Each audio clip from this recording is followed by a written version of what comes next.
আচ্ছা, আপনার কি মনে হয় না এই পৃথিবীতে, এই সমাজে, এই দেশে এমনিতেই জন্মসূত্রে বলেন, প্রচলিত সূত্র বলেন, অসংখ্য সমস্যা আছে, যে সমস্যাগুলো খুব কম মানুষই আছে যারা সমাধানের চেষ্টা করে বা করছে। আসলে বেশিরভাগ মানুষ সেসব মানিয়ে নেওয়ার চেষ্টা করে বা করছে।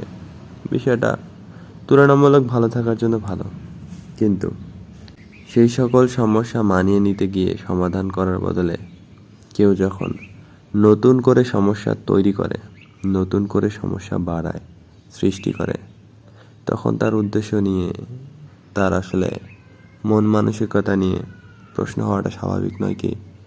দেখেন, ব্যক্তিগত অভিজ্ঞতা থেকে যতদূর দেখেছি, সমাজে আসলে সমস্যার শেষ নেই, অসংখ্য সমস্যা আছে। আর আছে বলেই সমস্যার সমাধান করতে না পারেন, অন্তত সমস্যা বাড়াইয়েন না। কেননা তাতে যারা ভালো আছে, যারা তুলনামূলক যতটুকুই ভালো আছে আর কি, ততটুকু ভালো থাকা কঠিন হয়ে যায়। জীবনে কারো উপকার করতে না পারি, ক্ষতি করতে না পারাটাও জীবনের একটা বিশেষ বৈশিষ্ট্য, গুণ, যা খুব কম মানুষই উপলব্ধি করতে পারে।